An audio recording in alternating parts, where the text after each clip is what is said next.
Everybody knows about the Wii and its buttload of software, but there is one game that was made by Sonic co-creator Yuji Naka that I hear no one talk about. A game I grew up with, the Wii version, but was also on mobile and DS. That's right, I'm talking about Eevee the Kiwi. There's barely a story here.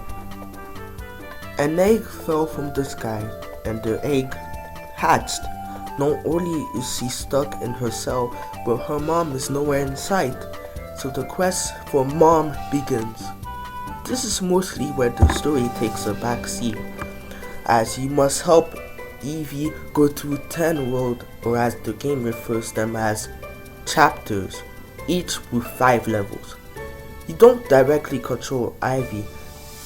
Instead, you draw lines Kevin's curse style, but can also be used to launch Eevee to not only break blocks but kill enemies, such as rats and birds, avoid spike and main drops, but also help Eevee roll the boulder to destroy more harder blocks to be buried in raindrops. But yeah, that's pretty much the game, and one of my biggest problems is the length of the levels. They can vary from being too short to too long, and if they are long, they can especially take ages to beat. I also would have liked to have a little more cutscenes sprinkled between chapters. I know cutscenes aren't everything, but at least have something in between chapters to explain to me what's going on. I also wish there was some kind of function that allows you to undo the vines, since you find yourself tapping on a spot until one of them vanishes. The levels are a bit too maze-like, to the point that I'd often get lost and I find myself at dead ends. Did I mention this game was timed? Oh yeah, it's timed. It's kinda redundant though, since you rarely ever run out of time. The only problem the time does become a problem is during the later stages, where they don't give you enough time. They're rare, but sometimes you can find a giant coin.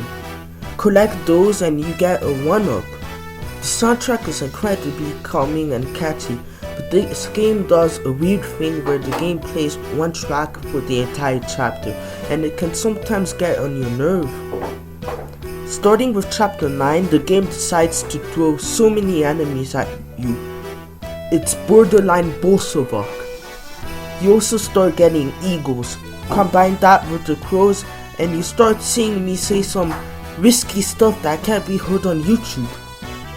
I just wish this game had a map so I wouldn't keep getting lost. Sometimes there's a star that makes you gain invincibility, kinda like the power star in Mario. Using this is satisfying for killing the birds, but it only lasts like 3 seconds. You also have 10 feathers that can be collected.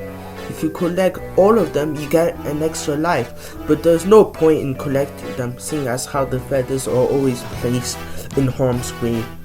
If you beat the game, you essentially get a storybook explaining the story. Couldn't they have explained all of that during the game? You get an extra mode, but the main game already frustrated me quite enough, so I won't cover it.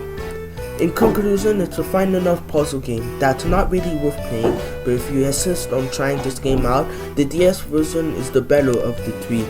It feels more tailor-made for that console.